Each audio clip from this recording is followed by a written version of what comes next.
Estoy orgulloso de tener la piel morena, de hablar la lengua que Cervantes escribió. All right, so here's a quick look at the bike that I ride around school. This is different from the bike that I'll be taking on tour with me for the tour later this summer.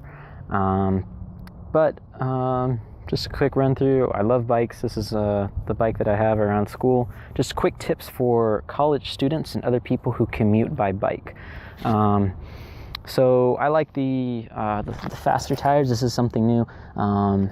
Actually, let me just go through it real quick, just how I got this bike. So this is a Schwinn Latour.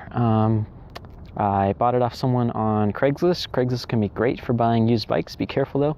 You don't want people scamming you or anything like that.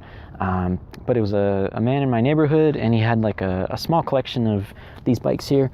The things that are new, I put new cables, new bar tape, tires are new, and that bottle cage right there is new. But everything else is completely original from the 80s, I believe, when it was first made.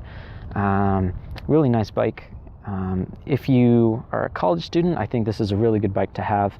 It's solid, it's sturdy. Most of the vintage bikes were built with steel frames, and they're super reliable. Not a lot of things can go wrong just because it is such a simple yet beautiful design.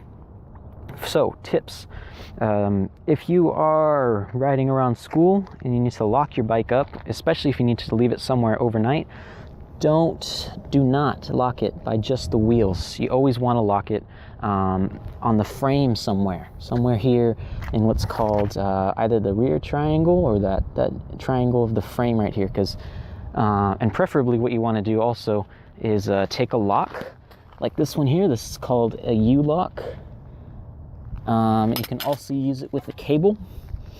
It's a nice cable. So what you can do is you can loop this back cable. And this is what I do. I'll loop this back cable through the back wheel here, and then I'll hook it up to the front, and that's where I have the U-lock, locking these two things to whatever bike rack I'm locking it to. So that's just a quick tip. Always lock it through the frame, and try to avoid locking just one wheel or the other wheel, because I've seen it countless times around school. You'll have just a lonely bike wheel sitting there, and it's the saddest thing in the world. So always lock your stuff up. Keep it safe, and you will always have a bike to commute back and forth from school or back and forth from work.